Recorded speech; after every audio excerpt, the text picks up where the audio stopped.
Market, तो तुम्हें इसको पढ़ने में भी मज़ा आएगा। स्टॉक मार्केट से रिलेटेड हैं मोस्टली चीज़ें, तो शेयर्स वगैरह पढ़ने में कुछ ज़्यादा ही मज़ा आता है आपको, तो ये तुम्हें जल्दी समझ में आएगा। ये पहले देखते हैं, और ये बहुत आसान भी चीज़ है, ठीक है, ज़्यादा कुछ इसके अंदर वो नहीं है। तो आज हम जो पढ़ेंगे, सबसे पहले हम ये पढ़ेंगे फाइनेंशियल मैनेजमेंट का मतलब क्या होता है, फाइनेंशियल मैनेजमेंट के क्या क्या ऑब्जेक्ट होते हैं, किस किस तरीके के फाइनेंशियल डिसीज़न लिए जाते हैं, फाइनेंशियल प्लानिंग क्या होती है, कई सारी चीज़ें हैं जो इस यूनिट के अंदर आपको पढ़नी है। देखिए, सबसे पहले हम बात करते हैं फाइनेंशियल मैनेजमेंट का मीनिंग क्या होता है। इसके नाम से हमको क्या पता चल रहा है। देखो, ये दो वर्ड से मिलकर बना है, एक तो है फाइनेंस और दूसरा है मैनेजमेंट। मैनेजमेंट का मतलब तो मैं पढ़ के आ चुका हूँ, मेरे पहले यूनिट के अंदर मैंने यही तो पढ़ा था कि भाई मैनेजमेंट का मतलब क्या होता है।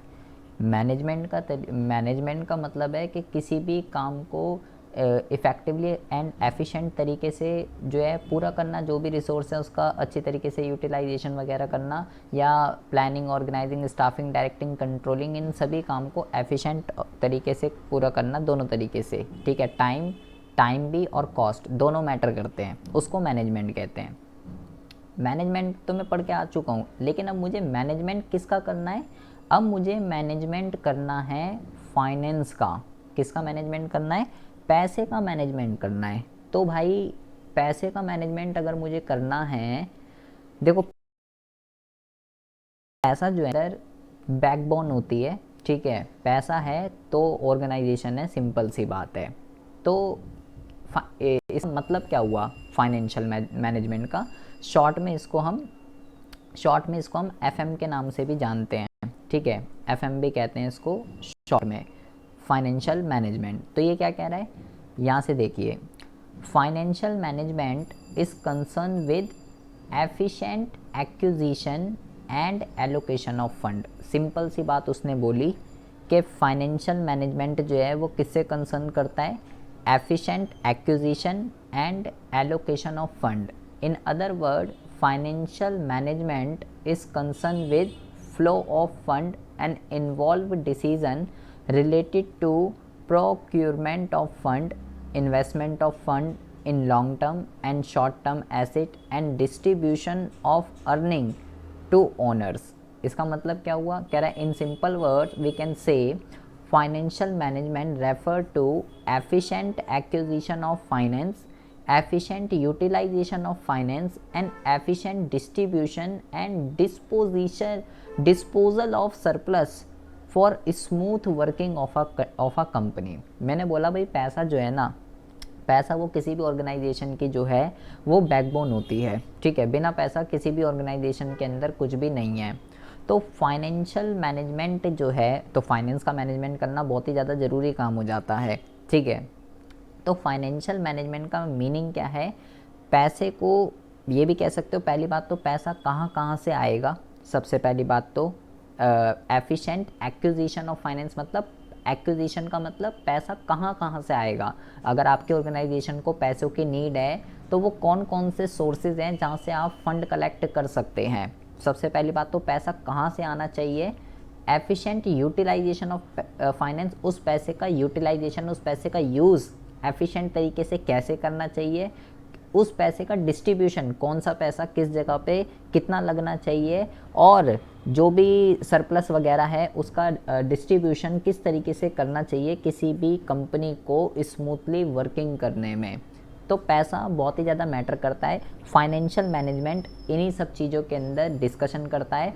फाइनेंशियल मैनेजमेंट के अंदर हम इन्हीं क्वेश्चंस के आंसर्स को फाइंड आउट करते हैं। किन क्वेश्चन के आंसर्स को, पैसा कहाँ से आएगा, किन किन सोर्सेज से आएगा, कैसे उसका यूटिलाइजेशन होगा, कैसे उसका डिस्ट्रीब्यूशन होगा, और कैसे एक कंपनी को स्मूथली वर्किंग के लिए कैसे जो भी सरप्लस वगैरह हुआ है उसका डिस्ट्रीब्यूशन जो है ओनर्स के अंदर किस तरीके से किया जाए कि आपकी जो कंपनी है वो जो स्मूथली वर्किंग करे। इन सब क्वेश्चंस के आंसर हम फाइनेंशियल मैनेजमेंट के अंदर जो है फाइंड आउट करते हैं, क्योंकि उसके नाम से ही पता चल रहा है कि यहाँ पे किसका मैनेजमेंट करना है, फाइनेंस का मैनेजमेंट करना है, ठीक है जी। अच्छा, ये तो हो गया फाइनेंशियल मैनेजमेंट का मीनिंग कि भाई पैसे का मैनेजमेंट करना है, एक ऑर्गेनाइजेशन के अंदर पैसा कहाँ से आएगा, कैसे उसका यूटिलाइजेशन करना है अच्छे से अच्छे तरीके से, कैसे डिस्ट्रीब्यूशन करना है, कितना पैसा कहाँ लगे, कितना पैसा कहाँ लगे, किस एसेट के अंदर लगे, किस इन्वेस्टमेंट के अंदर लगे, ये सारी चीज़ों के आंसर हम फाइनेंशियल मैनेजमेंट के अंदर फाइंड आउट करते हैं। इसका रोल क्या है? अब भाई सिंपल सी बात है कि मैंने बोला भाई पैसा जो है वो किसी भी ऑर्गेनाइजेशन की बैकबोन होती है, ठीक है, पैसा है तो सब कुछ है। तो आखिर में क्यों, टॉपिक का नाम क्या है? टॉपिक का नाम है रोल ऑफ फाइनेंशियल मैनेजमेंट, ये टॉपिक का नाम है। तो इस टॉपिक का मतलब क्या हुआ कि आखिर मुझे क्यों फाइनेंशियल मैनेजमेंट करना चाहिए। रोल का मतलब क्या होता है?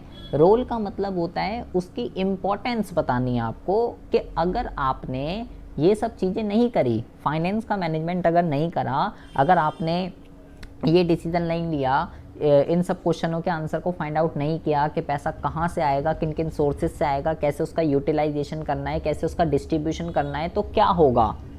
अगर इन सब के आंसर आपने नहीं पहले से ही सेट करे तो क्या होगा? उस चीज़ को कहते हैं रोल ऑफ फाइनेंशियल मैनेजमेंट। तो आखिर इसको करना क्यों ज़रूरी है? कह रहा है all the financial activity of a company are directly और indirectly affected by the financial management. जितनी भी फाइनेंशियल एक्टिविटी होती है एक कंपनी के अंदर, वो डायरेक्टली और इनडायरेक्टली फाइनेंशियल मैनेजमेंट को अफेक्ट करती है। The common activities and area which are influence by financial management are, देखिए क्यों ज़रूरी है फाइनेंस का मैनेजमेंट करना। सबसे पहली बात तो कह रहा है size and composition of fix asset. इसका मतलब क्या हुआ?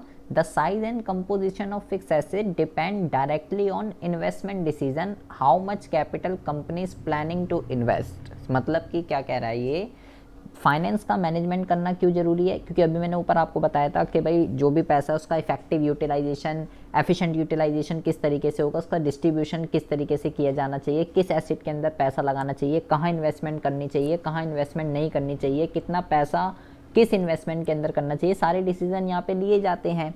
तो सबसे पहले इसी पॉइंट के अंदर ये कह रहा है size and composition of fix asset, मतलब कि size and composition of fix asset, किस फिक्स एसेट के अंदर कितना पैसा लगाना चाहिए कितना नहीं, ये जो डिसीज़न है ये इन्वेस्टमेंट डिसीज़न के ऊपर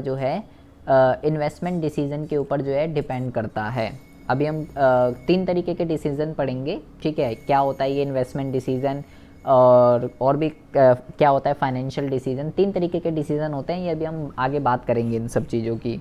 तो किस एसेट के अंदर, किस फिक्स एसेट के अंदर कितना पैसा लगेगा, कितनी कैपिटल लगेगी, कितना इन्वेस्ट करना चाहिए, फाइनेंशियल डिसीजन के ऊपर डिपेंड करता है, इन्वेस्टमेंट डिसीजन के ऊपर डिपेंड करता है।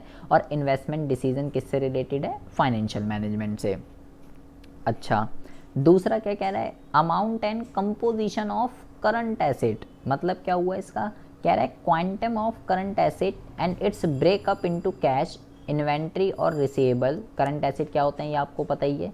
The amount of current asset and it's division in cash, BR, inventories etc. also depend upon financial decision. It depend upon the amount of fixed asset, credit policy of a company, inventory management etc. कह रहा है current asset का कितना amount, कितना composition होना चाहिए, ये किस डिसीजन पे डिपेंड करता है? फाइनेंशियल डिसीजन पे। यहाँ पे उसने क्या बोला था? Size and composition of fix asset किसके ऊपर डिपेंड करता है? इन्वेस्टमेंट डिसीजन से, क्योंकि ये एसेट की बात चल रही है तो यहाँ पे इन्वेस्टमेंट डिसीजन आ गया। या करंट एसेट की बात चल रही है, वो सारी की सारी चीज़ें जिससे आपको 12 महीने के अंदर अंदर पैसे लेने हैं, और ये आपके जितने भी cash, bank, debtor, BR, inventories होती हैं, ये सब करंट एसेट होते हैं। ये सारे के सारे डिसीजन फाइनेंशियल डिसीजन से रिलेटेड होते हैं, ठीक है। मैंने अभी बताया आपको यहाँ पे 3 तरीके के डिसीजन लिए जाते हैं, इन्वेस्टिंग, फाइनेंसिंग एंड डिविडेंड। तो ये सब क्या होते हैं ये भी आगे आएगा। तो कितना करंट एसेट का अमाउंट, कितने करंट एसेट की कंपोजिशन होनी चाहिए, वो फाइनेंशियल डिसीजन के ऊपर डिपेंड करता है। तीसरा, the amount of long term and short term fund. इसका मतलब क्या हुआ? The amount to be raised for long term as well as the short term depend upon the financial management and organisation. कितना, अगर आपकी ऑर्गेनाइजेशन को fund rise करना है, ठीक है, कुछ कुछ सोर्सेज शॉर्ट टर्म होते हैं, कुछ सोर्सेज लॉन्ग टर्म होते हैं। जैसे लॉन्ग टर्म के अंदर डिबेंचर वगैरह आते हैं, शॉर्ट टर्म के अंदर भी कई सारी चीज़ें आती हैं। तो आपको कितना पैसा शॉर्ट टर्म से लेना है, कितना पैसा लॉन्ग टर्म से लेना है, क्या आपके लिए अच्छा रहेगा, क्या आपके लिए अच्छा नहीं रहेगा, ये फाइनेंशियल मैनेजमेंट के ऊपर डिपेंड करता है और ऑर्गेनाइजेशन के ऊपर डिपेंड करता है। The firm which have policy of acquisition prefer to have more of long term finance, although with that profit will decrease as company has to pay more interest as long term debt as compared to short term debt। ये सब क्या कह रहा है, देखिए हमने बोला कि कितना पैसा लॉन्ग टर्म से लेना चाहिए, कितना पैसा शॉर्ट टर्म से लेना चाहिए, ये हमारे फाइनेंशियल मैनेजमेंट और ऑर्गेनाइजेशन के ऊपर डिपेंड करेगा। ऑर्गेनाइजेशन को कितना प्रॉफिट हो रहा है, कितना नहीं हो रहा है उसके पास। अगर देखो आप डिबेंचर लोगे, अगर डिबेंचर से अगर फंड राइज करोगे तो उस पर इंटरेस्ट देना पड़ेगा, और आपके पास क्या इतना प्रॉफिट हो रहा है कि आप अपने उस इंटरेस्ट को पे करने के लिए आपके पास इतना प्रॉफिट है कि आप उस इंटरेस्ट को पे कर सकें। अगर है, अगर आपके पास इतना प्रॉफिट आ रहा है हर साल कि आप इंटरेस्ट पे करने के लिए कैपेबल हैं, तो ही आपको लॉन्ग टर्म लेना चाहिए, अदरवाइज़ डिबेंचर वगैरह से फंड राइज नहीं करने चाहिए। अगला क्या कह रहा है, breakup of long term financial into डेप्ट, इक्विटी एक्सेट्रा। मतलब कि firm can raise long term डेप्ट by issue of equity share as well as issue of debenture and other borrow fund security. Financial management help in fix this ratio. मतलब क्या हुआ, मैंने इस तीसरे पॉइंट के अंदर आपको ये बोला कि हम पैसे दो तरीके से राइज कर सकते हैं अगर आपके ऑर्गेनाइजेशन को ज़रूरत है। कुछ इंस्ट्रूमेंट शॉर्ट टर्म के होते हैं, कुछ इंस्ट्रूमेंट लॉन्ग टर्म के होते हैं। जैसे मैंने लॉन्ग टर्म के अंदर आपको बताया, लॉन्ग टर्म के अंदर आता है डिबेंचर वगैरह, ठीक है। शॉर्ट टर्म के अंदर भी आते हैं कई सारी चीज़ें। तो कितना पैसा शॉर्ट टर्म के सोर्सेज से लेना चाहिए, कितना पैसा लॉन्ग टर्म के सोर्सेज से लेना चाहिए, फाइनेंशियल मैनेजमेंट क्या करता है, इनकी रेशो को फिक्स करने का काम करता है कि इतना पैसा डिबेंचर से लीजिए, इतना पैसा इक्विटी से लीजिए, इतना पैसा प्रेफरेंस से लीजिए, इतना पैसा रिटेन अर्निंग से लीजिए, इतना यहाँ से लीजिए, इतना यहाँ से लीजिए। इनकी रेशो को फिक्स करने के अंदर हेल्प करता है। अच्छा, और किसकी में और किस किस चीज़ के अंदर ये हेल्प करता है, कह रहा है all items in profit and loss account. मतलब कि all the item of profit and loss account are affected by decision of financial management. Generally item related to expense and revenue are recorded in P&L account. If we pay more interest depreciation it will increase expense and affect P&L account। इसका कहने का मतलब क्या है बेटा, इसका कहने का मतलब ये है कि जो P&L अकाउंट जो होता है, जो P&L अकाउंट होता है वो एक नॉमिनल अकाउंट है, ठीक है। तो यहाँ पे जो हम क्या करते हैं, debit all expenses and losses, credit all income and gain, इसको रिकॉर्ड करते हैं। तो अगर आप बेटा डिबेंचर से पैसे लेते रहो, डिबेंचर से फंड राइज करोगे तो उस पर इंटरेस्ट देना पड़ेगा, तो आपका जो इंटरेस्ट है, आपका जो एक्सपेंस है वो बढ़ता रहेगा। और अगर आपका एक्सपेंस वगैरह बढ़ गया तो आपका जो नेट प्रॉफिट है वो क्या हो जाएगा, वो आपका जो है कम होता रहेगा, ठीक है।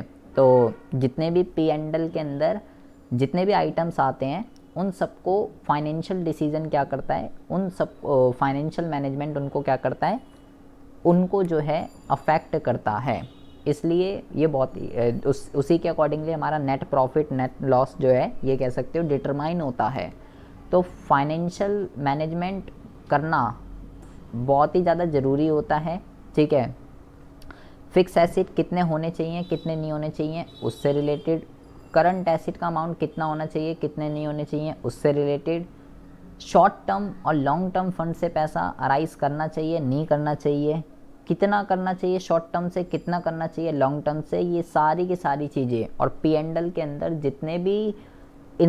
जितने भी आइटम्स आते हैं वो सब फाइनेंशियल मैनेजमेंट से अफेक्ट होते हैं। तो फाइनेंशियल मैनेजमेंट जो है करना बहुत ही ज़्यादा ज़रूरी हो जाता है, ये जो है क्योंकि पैसा ही पूरी ऑर्गेनाइजेशन के चलाता है, स्मूथली रन करता है। तो कहीं ना कहीं इसकी जो इम्पोर्टेंस है, इसका जो रोल है, कहाँ से पैसा आएगा, कैसे उस पैसे का यूज़ करना है, कैसे उस पैसे का डिस्ट्रीब्यूशन करना है, कैसे ओनर्स के अंदर, शेयर होल्डर्स के अंदर कैसे पैसा डिस्ट्रीब्यूट होगा, ये सारे डिसीजन इसके अंदर लिए जाते हैं। कौन सी इन्वेस्टमेंट करना सही है, कौन सी इन्वेस्टमेंट करना सही नहीं है। मैंने बोला कुछ सोर्स शॉर्ट टर्म के होते हैं, कुछ सोर्स लॉन्ग टर्म के होते हैं। शॉर्ट टर्म से कितना पैसा लें, लॉन्ग टर्म से कितना पैसा लें, बहुत सारी चीज़ें होती हैं जो यहाँ पे हमें डिसीज़न लेने पड़ते हैं। तो इसको हमें जो है इसको पढ़ना बहुत ही ज़्यादा ज़रूरी हो जाता है। ये इसने एज अ माइंड मैप आपको बना के दे दिया है कि size and composition of fix asset, एक ऑर्गेनाइजेशन के अंदर कितने होने चाहिए कितने नहीं, करंट एसेट कितने अमाउंट के होने चाहिए कितने नहीं, long term and short term fund का अमाउंट कितना होना चाहिए, मतलब एक लिमिट क्रॉस ना हो जाए, ठीक है, और क्या रेशो होनी चाहिए long term and short term की, और P&L के अंदर जितने भी आइटम्स आते हैं उसको अफेक्ट करता है। शॉर्ट में ये बताया इन्होंने। कंक्लूजन क्या निकला, आफ्टर लर्निंग, देखिए क्या लिखा हुआ है यहाँ पे, after learning the role of financial management in business we can say the success and failure of an organization depend upon the decision of financial management। कह रहा है किसी ऑर्गेनाइजेशन, इसके रोल को पढ़ के हमें क्या पता चला, इसके रोल को पढ़ के हमको ये पता चला कि किसी भी ऑर्गेनाइजेशन की सक्सेस और फेलियर जो है ना वो किसके ऊपर डिपेंड करती है, फाइनेंशियल मैनेजमेंट के डिसीजन के ऊपर जो है डिपेंड करती है। Efficient financial management result in success of business and improve overall health of the business organization। अगर फाइनेंशियल मैनेजमेंट जितने भी डिसीज़न लेता है, अगर वो डिसीज़न एफिशिएंट तरीके से लिए जाएं, सही तरीके से लिए जाएं, तो ही बिज़नेस को जो है सक्सेस मिलती है। बिज़नेस ऑर्गेनाइजेशन की जो हेल्थ है वो क्या होती है, इम्प्रूव होती है। अगर ये डिसीज़न जो फाइनेंशियल मैनेजमेंट लेता है अगर ये एफिशिएंट तरीके से ना लिए जाएं, गलत तरीके से ले लिए जाएं, तो आपके बिज़नेस को सक्सेस नहीं फेलियर का सामना करना पड़ सकता है और आपकी बिज़नेस ऑर्गेनाइजेशन लॉन्ग रन में सर्वाइव नहीं कर पाएगी। तो फाइनेंशियल मैनेजमेंट जो भी डिसीज़न लेता है उनको एफिशिएंट तरीके से लेना बहुत ही ज़्यादा ज़रूरी है। तो अभी हम पढ़ेंगे भाई ये कौन कौन से डिसीज़न लेता है, क्या ये डिसीज़न लेता है, ये ज़रा हम आगे बात करते हैं। उससे पहले हम बात करते हैं इसके ऑब्जेक्ट की। देखिए बेटा बहुत ही ज़्यादा ध्यान से सुनेंगे कि इसका जो ऑब्जेक्ट होता है वो आपका क्या होता है। अभी हमने पढ़ा था क्या कहते हैं, रोल पढ़ा इसका, इसकी इम्पोर्टेंस। अब हम पढ़ रहे हैं इसका ऑब्जेक्ट। देखिए यहाँ पे क्या लिखा हुआ है, यहाँ पे लिखा हुआ है बेटा, ये बहुत इंपॉर्टेंट है, एग्जाम में आता है।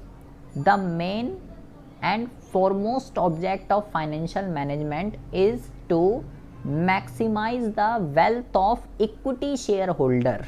इसका मतलब क्या हुआ, बस क्या बोला उसने, मैक्सिमाइज करनी है, क्या करनी है, the wealth of equity share holder. ये आपको पता ही है, इसको हम रोज़ ही पढ़ते हैं अपनी डेली लाइफ के अंदर। बस आपको ये समझना है, अभी मैं बता दूंगा 1 मिनट में आपको समझ में आ जाएगा। पहले पैराग्राफ पढ़ते हैं, देखिए क्या लिखा हुआ है। The financial manager in a company make decision for the owners the share holder of the firm. Owner कौन होते हैं बेटा, किसी भी कंपनी के जो ओनर होते हैं वो शेयर होल्डर होते हैं। तो जो फाइनेंशियल मैनेजर होता है उनको शेयर होल्डर के रिगार्डिंग, ओनर के रिगार्डिंग डिसीजन लेना होता है। क्या, he must take such decision which will ultimate prove gainful from the point of view of shareholder, and shareholder gain only when the price of the share increase in the market. So financial decision which result is increase in the value of share is considered very efficient decision. On the other hand, the financial decision which bring fall in the value of equity share is considered poor decision। क्या बोल गया बेटा, ये बहुत ही आसान सी बात कह रहा है, तो बहुत ही ज़्यादा ध्यान से सुनेंगे बेटा। ये हम रोज़ पढ़ते हैं अपनी डेली लाइफ के अंदर। ये बस ये कह रहा है कि ये जो बेटा जो मैंने अभी ऊपर आपको यहाँ पे क्या बताया, कंक्लूजन में अभी हमने क्या पढ़ा था कि जो फाइनेंशियल मैनेजमेंट है वो बेटा जितने भी डिसीज़न लेता है अगर वो डिसीज़न एफिशिएंट तरीके से तो क्या होगा, तो ही आपकी ऑर्गेनाइजेशन को या तो ही आपकी कंपनी को क्या मिलेगी, तो ही आपकी कंपनी को, आपकी ऑर्गेनाइजेशन को सक्सेस मिलेगी। ये मैंने बेटा आपको बताया था अभी, ठीक है। तो वो क्या कह रहा है, ऐसा वो कैसे कर सकता है, ये जो डिसीजन है ये एफिशिएंट तरीके से कैसे ले सकता है। जो भी मैंने आपको ऑब्जेक्ट पढ़ाया, जो अभी मैंने आपको ऑब्जेक्ट पढ़ाया, उसमें क्या लिखा हुआ है बेटा, उसमें ये लिखा हुआ है कि फाइनेंशियल मैनेजमेंट का जो ऑब्जेक्ट होता है ना, वो क्या होता है, वो होता है इक्विटी शेयर होल्डर्स जो होते हैं उसकी वेल्थ को मैक्सिमाइज करना। ये वर्ड उसने यहाँ पे यूज़ किया है बेटा, इक्विटी शेयर होल्डर की वेल्थ को मैक्सिमाइज करना। तो सबसे पहले तो मेरे को ये समझना है कि what is equity share holder wealth, तभी तो मैं उसको मैक्सिमाइज करूँगा। तो बेटा इसका कुछ भी मतलब नहीं है। जैसे कि मान लीजिए आप हो, ठीक है, आपका नाम रुद्र है, आपने क्या करा, टाटा के शेयर खरीद रखे हैं बेटा, ठीक है, उसका 400 रुपये का एक शेयर है और आपने जो है 1000 शेयर खरीद रखे हैं बेटा टाटा कंपनी के, ठीक है। तो कितने रुपए के शेयर खरीद रखे हैं आपने, 4 लाख रुपए के शेयर आपने जो है खरीद रखे हैं टाटा के। 4 लाख रुपए आपने टाटा के अंदर लगा रखे हैं, ठीक है। अब जो है दो तरीके के सिनेरियो क्रिएट हो सकते हैं बेटा। क्या, अगर ये शेयर जो आपने 400 रुपये का ख़रीदा है, अगर बेटा इसकी वैल्यू 300 रुपये हो जाए अगर, तो क्या होगा, आपने 1000 शेयर खरीद रखे हैं तो आपके बेटा 4 लाख कितने बन जाएंगे, आपके 4 लाख बन जाएंगे 3 लाख रुपये। और यहाँ पे आपको 1 लाख रुपये का क्या हो जाएगा बेटा, 1 लाख रुपये का यहाँ पे आपको लॉस हो जाएगा, जिसको हम अकाउंट्स की लैंग्वेज में या बिजनेस की लैंग्वेज में कैपिटल लॉस कहते हैं बेटा। क्या कहते हैं इसको, कैपिटल लॉस। लेकिन दूसरा सिनेरियो तो ये भी हो सकता है कि जो शेयर आपने 400 का ख़रीदा है, फ्यूचर के अंदर ये शेयर 500 रुपये का हो जाए, और आपने 1000 शेयर खरीद रखे हैं तो वही 4 लाख आपके 5 लाख बन जाए, ये भी तो हो सकता है। यहाँ पे आपको 1 लाख रुपये का क्या हो जाएगा, फ़ायदा हो जाएगा। तो ये 1 लाख रुपये अकाउंट्स की टर्म में या बीएसटी की टर्म में क्या कहलाता है, ये कहलाता है बेटा कैपिटल प्रॉफिट। क्या कहलाता है ये कहलाता है capital profit. So what is equity share wealth को मैक्सिमाइज करने का क्या मतलब है, इक्विटी शेयर होल्डर की वेल्थ को मैक्सिमाइज करने का ये मतलब है, उसने बेटा ये बोला कि इक्विटी शेयर होल्डर की जो वेल्थ है वो तभी मैक्सिमाइज हो सकती है जब जो फाइनेंशियल मैनेजर है वो जितने भी डिसीजन ले रहा है वो डिसीजन एफिशिएंट तभी होंगे जब शेयर्स की वैल्यू इंक्रीज हो। जब शेयर्स की मार्केट वैल्यू इंक्रीज होती है तो ही तो शेयर होल्डर को फ़ायदा होगा, तो ही तो उनको कैपिटल प्रॉफिट होगा। अगर शेयर्स की वैल्यू इंक्रीज हो रही है तब हम बोलेंगे बेटा कि ये जो डिसीजन है जो भी फाइनेंशियल मैनेजर ने लिए हैं ये एफिशिएंट हैं। अगर जो उस कंपनी का, टाटा कंपनी का जो फाइनेंशियल मैनेजर होगा, अगर उसने डिसीजन इस तरीके से लिए कि शेयर जो आपने 400 का ख़रीदा था वो बेटा 300 रुपये का हो गया, आपको 1 लाख रुपये का कैपिटल लॉस हो गया, तो हम बोलेंगे कि वो जो डिसीजन उस फाइनेंशियल मैनेजर ने लिए हैं टाटा कंपनी के, वो बेटा पुअर डिसीजन लिए गए हैं, क्योंकि उसने आपकी वेल्थ को मैक्सिमाइज नहीं, उल्टा आपको मिनिमाइज कर दिया, लॉस कर दिया आपको। तो कहने का तात्पर्य क्या है, कहने का तात्पर्य ये है कि जो फाइनेंशियल मैनेजर जो होगा उसको डिसीजन कुछ इस तरीके से लेने हैं कि आपका जो शेयर है उस शेयर की मार्केट वैल्यू, उस शेयर की मार्केट वैल्यू क्या हो, इंक्रीज़ हो।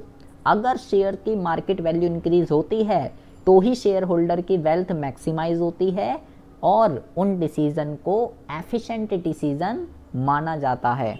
अगर बेटा किसी भी वजह से डिसीज़न इस तरीके से लिए गए कि शेयर की वैल्यू इंक्रीज़ की जगह डिक्रीज़ हो गई तो वो एफिशिएंट नहीं, वो पुअर डिसीज़न कहलाते हैं। तो फाइनेंशियल मैनेजर का बस एक ऑब्जेक्ट है कि डिसीज़न इस तरीके से लेना कि शेयर की वैल्यू बढ़े, क्योंकि जब शेयर की वैल्यू बढ़ेगी तो ही बेटा क्या होता है, इक्विटी शेयर की वेल्थ मैक्सिमाइज होती है। तो फाइनेंशियल मैनेजमेंट का जो ऑब्जेक्ट है वो क्या है बेटा, फाइनेंशियल मैनेजमेंट का ऑब्जेक्ट है इक्विटी शेयर होल्डर की वेल्थ को मैक्सिमाइज़ करना, और वो कैसे होगी, शेयर की वैल्यू बढ़ा के। और शेयर की वैल्यू कैसे बढ़ेगी, शेयर की मार्केट वैल्यू कैसे बढ़ेगी, जब डिसीजन एफिशिएंट तरीके से लिया जाए तो शेयर की वैल्यू बढ़ती है। अगर गलत तरीके से ले लेंगे तो शेयर की वैल्यू डाउन हो जाएगी बेटा। तो यही यहाँ पे इसने जो है आपको बताया है। देखिए क्या लिखा हुआ है, the object of maximisation the wealth of equity share holder automatically fulfil many other object. कह रहा है अगर आपने शेयर होल्डर की, इक्विटी शेयर होल्डर की वेल्थ को मैक्सिमाइज कर दिया तो कई सारे ऐसे ऑब्जेक्ट हैं जो ऑटोमेटिकली पूरे हो जाएंगे। As equity share holder get a share from residual income, they are given dividend only after the claim of supplier, employee, lender, creditor and many other legitimate claimants. Therefore if the shareholder are gaining it automatically imply that all other claimants are also gaining। कह रहा है कि अगर देखो भाई, जब share holder company के अंदर पैसा लगाता है तो बेटा उस कंपनी के अंदर केवल शेयर होल्डर के अलावा और बेटा सप्लायर होते हैं, एम्प्लॉई होते हैं, क्रेडिटर होते हैं, बैंक्स होते हैं, कई सारे बंदे होते हैं। अगर उनको गेन हो रहा है तो बेटा अदर पार्टी जो होती हैं ऑर्गेनाइजेशन के अंदर, वो भी हम ये कहेंगे जब शेयर की वैल्यू बढ़ रही है, अगर भाई अब जैसे मान लो जैसे टाटा की कंपनी है, ठीक है, या अडानी है, इन सब की हाँ तो सबको फ़ायदा हो रहा है। अब जैसे येस बैंक है, येस बैंक का शेयर बिल्कुल डाउन में जा रहा है, तो हम क्या ये कहेंगे कि उनके एम्प्लॉयज़ जो हैं, जो येस बैंक के अंदर काम कर रहे हैं, वो तो बहुत खुश हैं, उनको तो बहुत फ़ायदा हो रहा है, बहुत अच्छी अच्छी सैलरी पे काम कर रहे हैं वो। और जितने भी उनके जो सप्लायर होंगे, उनके जो क्रेडिटर होंगे, तो क्या हम ये बोलेंगे कि उनका तो बेटा उनके ऊपर इतना डेप्ट है येस बैंक के ऊपर, तभी तो उसकी सिचुएशन ऐसी हो गई है, उसकी क्रेडिटर वगैरह इतने बढ़ चुके हैं, पे करने के लिए पैसे नहीं है। मतलब अगर शेयर होल्डर की वेल्थ मैक्सिमाइज होती है तो अदर पार्टी को भी गेन होगा, अदर क्लाइमेंट्स जो हैं वो भी गेन करेंगे ऑटोमेटिकली। लेकिन अगर शेयर होल्डर को जो है आपने वेल्थ को मैक्सिमाइज नहीं करा तो बेटा जो सप्लायर, एम्प्लॉय, लेंडर, क्रेडिटर हैं उनको भी जो है नुकसान होता है। तो यहाँ पे एक डायग्राम बना हुआ है, यहाँ पे एक डायग्राम बना हुआ है जो कि ये बता रहा है कि अगर आपने इक्विटी शेयर होल्डर की वेल्थ को मैक्सिमाइज़ कर दिया तो कैसे होगा। यहाँ पे ये ऑब्जेक्ट अगर आपको करना है तो कैसे होगा, रिसोर्स को बेटा अच्छी तरीके से यूटिलाइजेशन करना पड़ेगा, प्रॉफिट को जो है मैक्सिमाइज़ करना पड़ेगा, मेंटेनेंस ऑफ लिक्विडिटी, कितना पैसा होना चाहिए कितना नहीं होना चाहिए, लिक्विडिटी को मेंटेन करना पड़ेगा, meeting of financial commitment with creditor. तब जाके जब ये सारे के सारे डिसीजन जो इसके चारों तरफ लिखे हुए हैं, मतलब यहाँ पे ये बता रहा है बेटा कि ये वाला जो ऑब्जेक्ट है ना, ये वाला जो ऑब्जेक्ट है, ये इस पे और इस पे, इन चारों चीज़ों के ऊपर डिपेंड करता है।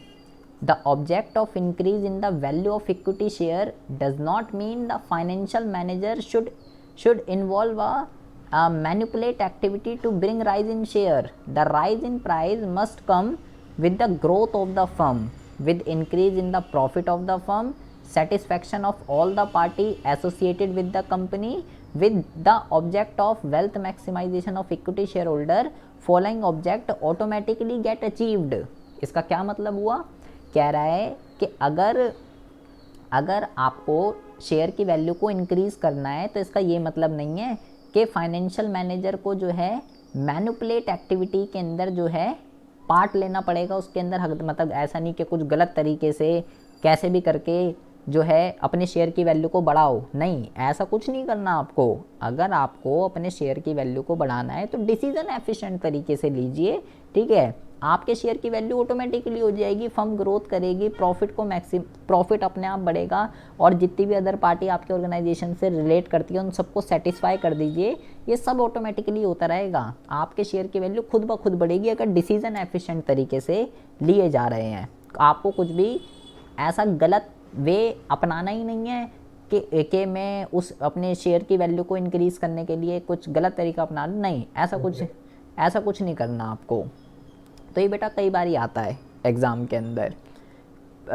ये सारा का सारा आपको करना पड़ेगा। प्रॉफिट को मैक्सिमाइज़ कीजिए, लिक्विडिटी को मेंटेन करिए, रिसोर्सेज जो फंड है उनका प्रॉपर यूटिलाइजेशन कीजिए और जितनी भी अदर पार्टीज़ हैं उनको सेटिस्फाई कीजिए, आप अपने आप अपनी वेल्थ को जो है क्या कर लेंगे, अचीव कर लेंगे।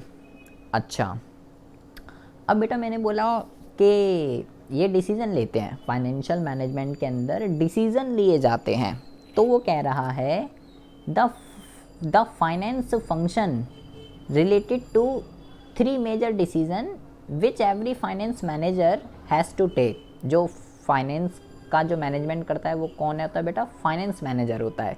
और वो फाइनेंस मैनेजर 3 तरीके के डिसीज़न लेता है बेटा, इन्वेस्टमेंट डिसीज़न, फाइनेंसिंग डिसीज़न और डिविडेंड डिसीज़न। जब ये तीनों के तीनों डिसीज़न एफिशिएंट तरीके से लिए जाएंगे बेटा, जब ये तीनों के तीनों डिसीज़न एफिशिएंट तरीके से लिए जाएंगे तो क्या होगा, तो बेटा शेयर की जो वैल्यू है, शेयर की जो वैल्यू है वो क्या होगी, इंक्रीज़ होगी। और जब शेयर की वैल्यू इंक्रीज़ होगी तो बेटा इक्विटी शेयर की जो वेल्थ है वो क्या होगी, वो बेटा मैक्सिमाइज होगी। तो मतलब ये जो बंदा है फाइनेंशियल मैनेजर, इसको ये तीनों के तीनों डिसीज़न बहुत ही सही तरीके से लेने पड़ेंगे, क्योंकि अगर ये बेटा गलत तरीके से ले लिए गए तो पुअर डिसीज़न हो जाएंगे। पुअर डिसीज़न हो गए तो शेयर की जो वैल्यू है वो डिक्रीज़ हो जाएगी, और शेयर की वैल्यू अगर डिक्रीज़ हो गई तो बेटा वेल्थ जो है वो क्या हो जाएगी, मिनिमाइज हो जाएगी, वेल्थ शेयर की वैल्यू घट जाएगी, नुकसान होगा उस चीज़ से। इससे बेटा एफिशिएंट तरीके से लोगे तो कैपिटल गेन होगा, पुअर डिसीज़न लोगे तो कैपिटल लॉस हो जाएगा। आपको करना है कैपिटल गेन।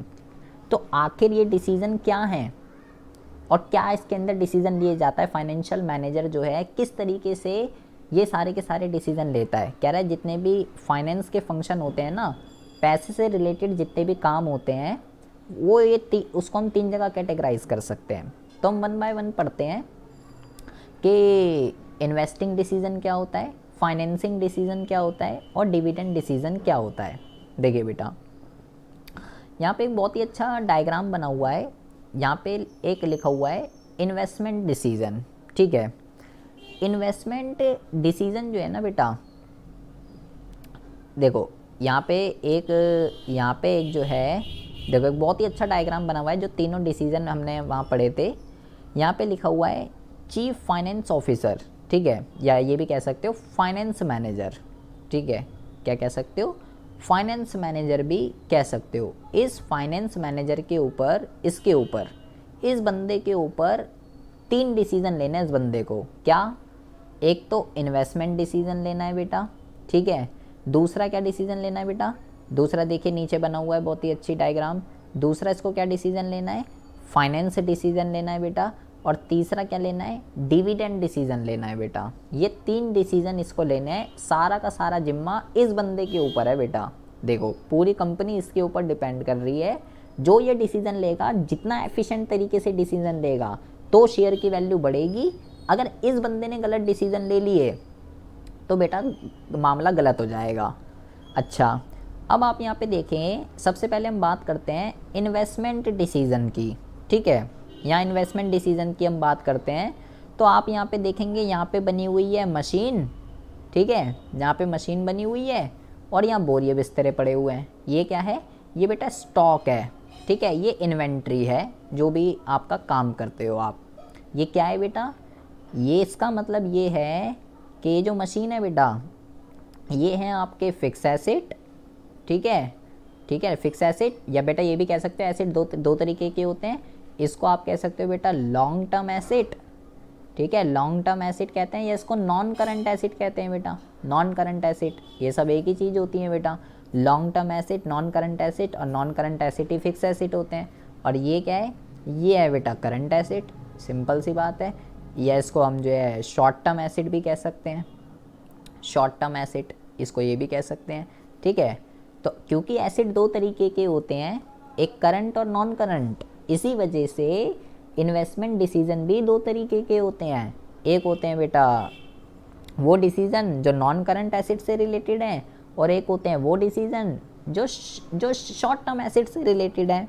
तो इस बंदे को ये जो फाइनेंशियल मैनेजर है, इस बंदे को ये देखना पड़ेगा फिक्स एसेट से रिलेटेड जो भी डिसीज़न है बेटा, नॉन करंट एसेट से जो भी डिसीज़न है, मतलब कौन सी मशीन ली जाए, कौन सी मशीन नहीं ली जाए, कौन सी मशीन लेना बढ़िया है, कौन सा नहीं बढ़िया है। यहाँ पे बेटा करंट एसिड कौन कौन से होते हैं, बैंक होता है, कैश होता है, स्टॉक होता है। तो कितनी लिक्विडिटी होनी चाहिए, कितनी नहीं होनी चाहिए, कितना स्टॉक रखना चाहिए, कितना नहीं रखना चाहिए, ये सब बेटा इसके ऊपर डिपेंड करता है बेटा। तो इन्वेस्टमेंट डिसीजन के अंदर ये डिसीजन लिए जाते हैं करंट और नॉन करंट एसिड से रिलेटेड। अभी हम नीचे इसको डीप से पढ़ेंगे। फिर आप देखो यहाँ पे जो फाइनेंशियल डिसीजन है, यहाँ पे देखिए क्या क्या लिखा हुआ है।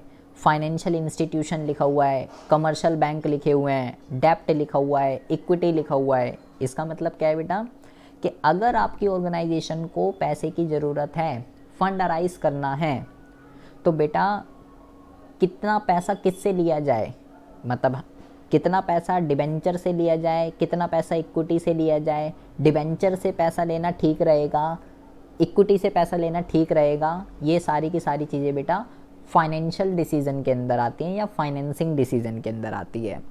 फिर है बेटा डिविडेंड डिसीजन। डिविडेंड का मतलब क्या होता है, जो शेयर होल्डर ने पैसे लगाए हैं, दो तरीके से बेटा कमाई होती है शेयर होल्डर की। शेयर होल्डर की दो तरीके से कमाई होती है बेटा। जैसे अभी मैंने आपको बोला, आपने टाटा के शेयर खरीद रखे हैं, 400 रुपये का शेयर है 1000 के हिसाब से। अगर बेटा ये 500 रुपये का हो गया, आपने 1000 खरीद रखे हैं, तो आपको 1 लाख का क्या हो जाएगा, 1 लाख का बेटा कैपिटल गेन हो जाएगा। रोज़ वैल्यू बढ़ेगी, रोज़ आपको फ़ायदा होगा, ठीक है। ये तो कैपिटल गेन है बेटा। डिविडेंड अलग होता है, कैपिटल गेन अलग होता है। हर साल कंपनी क्या करती है, हर साल कंपनी जो है ना बेटा, हर साल क्या, कुछ कुछ कंपनियां तो ऐसी हैं एक ही साल के अंदर 2-2, 3-3 बार डिविडेंड दे देती हैं बेटा। डिविडेंड क्या है, प्रॉफिट का हिस्सा। अगर कंपनी अच्छा खासा प्रॉफिट कमा रही होती है, तो वो प्रॉफिट किसकी वजह से हुआ, शेयर होल्डर की वजह से हुआ। जब उन्होंने पैसा लगाया है, तो वो कंपनी चाहती है कि उनके शेयर होल्डर को मिले। तो हर कोई कंपनी साल में 1 बारी देती है, कोई कंपनी साल में 2 बारी भी देती है, 3 बारी भी देती है वो, और कोई कंपनी ऐसी है बेटा देती ही नहीं है, ठीक है। तो उसके लिए ऐसा कोई चिंता करने वाली बात नहीं है। मान लो अब आपकी कंपनी है टाटा, इसको अच्छा खासा प्रॉफिट हो रहा था, तो वो चाहती है प्रॉफिट का जो शेयर है वो आपको भी मिले, डिविडेंड मिले आपको। तो जैसे कंपनी फिक्स कर देती है कि 1 शेयर पे 5 रुपये का डिविडेंड मिलेगा, 1 शेयर पे 5 रुपये का डिविडेंड मिलेगा। और आपने कितने खरीद रखे हैं बेटा, 1000। तो बेटा 5 इंटू में 1000 कितना हो जाएगा, 5 इंटू में 1000 हो जाएगा 5000। ये 5000 क्या है बेटा, ये 5000 है डिविडेंड। डिविडेंड की अलग इनकम होती है, कैपिटल गेन तो हो ही रहा है, वो तो होगा ही होगा, इस पर तो कोई रोक ही नहीं सकता, वो तो होगा ही होगा।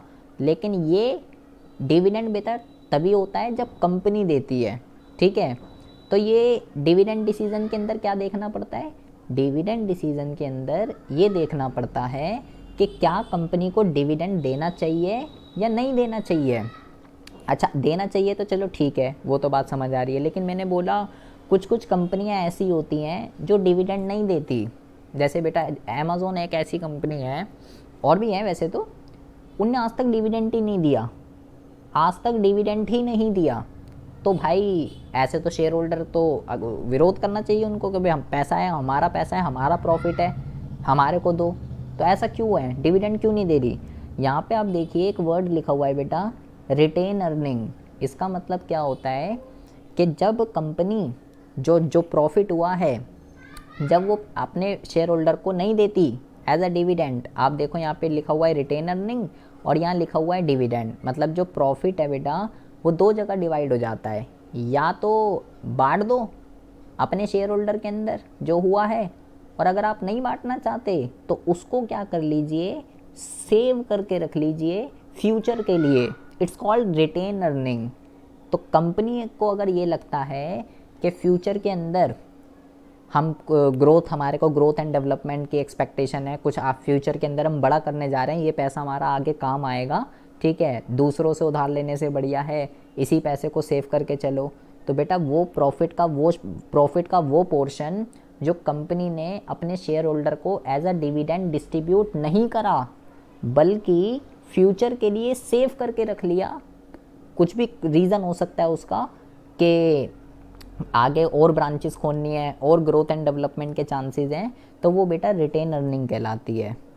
और बेटा ये जो पैसा जो साइड में रखा हुआ है रिटेन अर्निंग का, ये बेटा उसी ऑब्जेक्ट के लिए यूटिलाइज होगा जिसके लिए रखा है।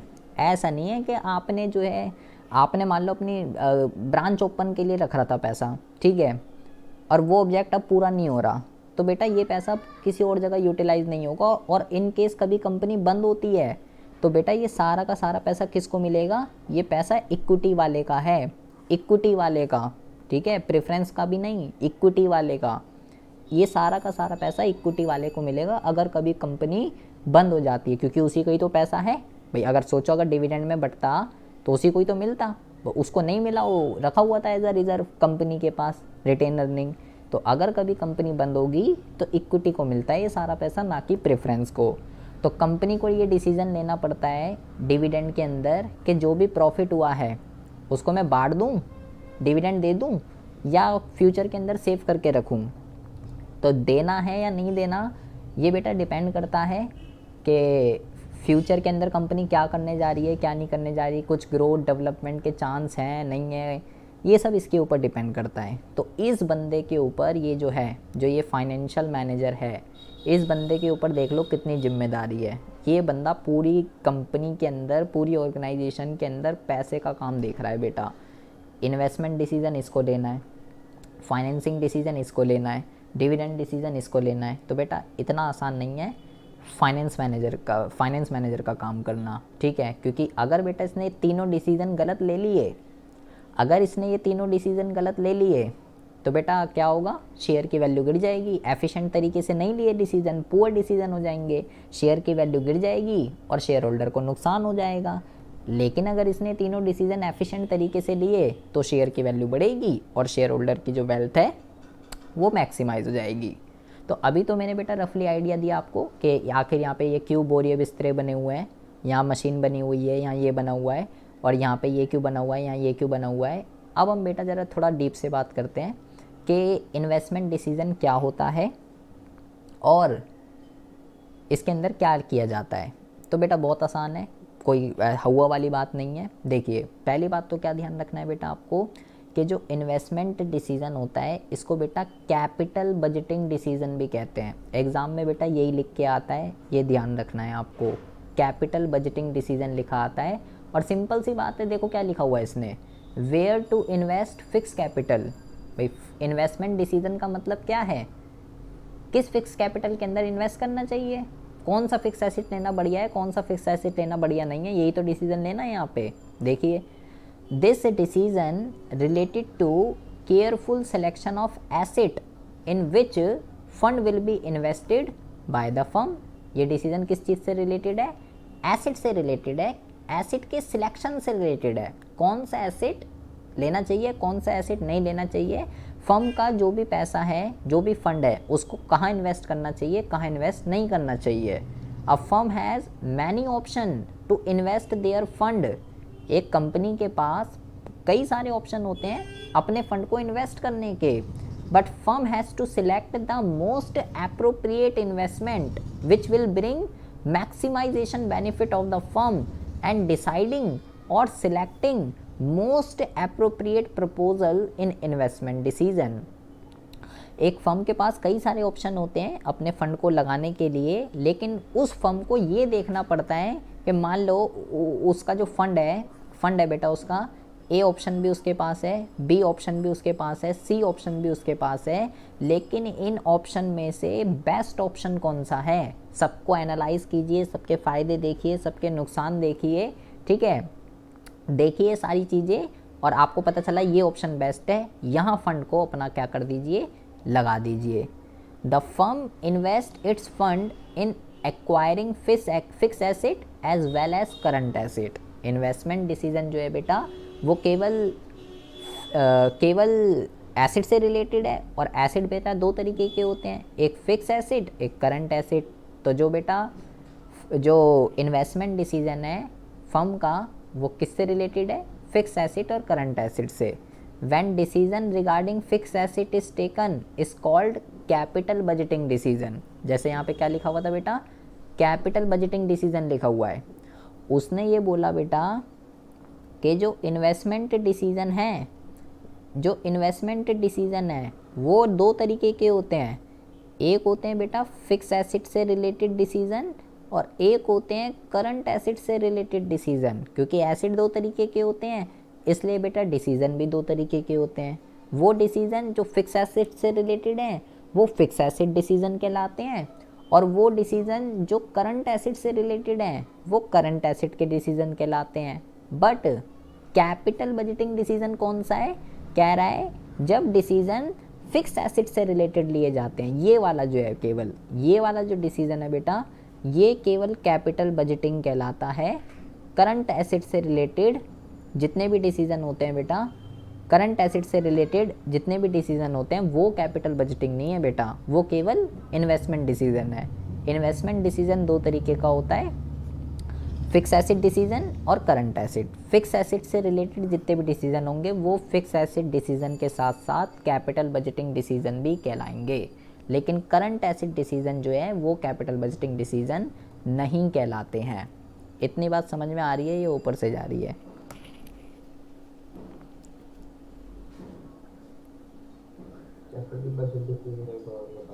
अभी तो हम पढ़ेंगे आगे।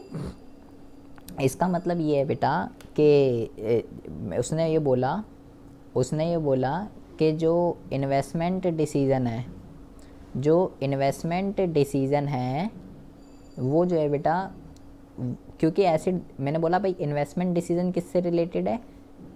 सिलेक्शन ऑफ एसिड, एसिड के सिलेक्शन से रिलेटेड है। अब क्योंकि एसिड दो तरीके का होता है इसलिए इन्वेस्टमेंट डिसीज़न भी दो तरीके के होते हैं। कौन कौन से?